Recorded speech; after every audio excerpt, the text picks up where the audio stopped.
The Kansas Legislature is in its process of winding down and completing the 2011 Kansas legislative session. As everyone expected, the biggest issue that takes the longest and is the most difficult to finish with is the budget.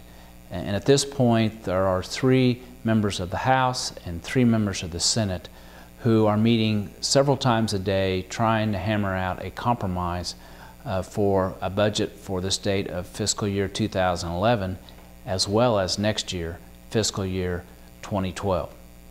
Just a couple items that of interest to the Kansas Livestock Association. One is, will the legislature fund a continual program to help eradicate feral swine in Kansas? At this point, it appears that that money will be available.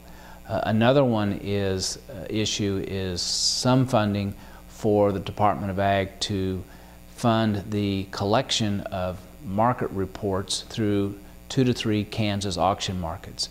That has been supported by KLA because that information is some of the very key information used by the Chicago Mercantile Exchange's feeder cattle index.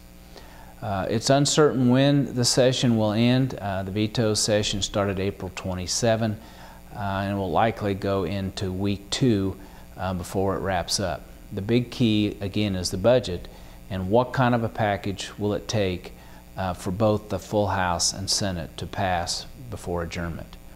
There was one bill of interest that passed during the veto session, one bill of interest for Kansas Livestock Association.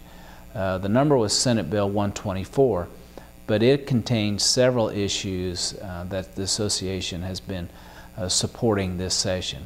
Number one, it will allow a mechanism for irrigators near Canopolis Reservoir to have access for the water to purchase for irrigation. Secondly, it will put in place a program that lapsed called the Water Rights Conservation Program. That's simply a program that allows water right holders to put their water right into that program and not use it for a certain number of years without the risk of losing it because of abandonment.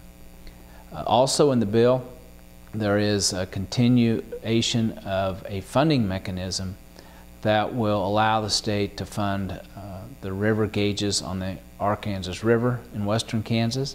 It also has a funding source for funding the auction market reports in future years, and also some funding mechanism for a continuation of the Blue Stem Pasture Report, which has been ceased because of budget cuts in the past. We look forward to presenting a more detailed and final legislative report once this year's session adjourns.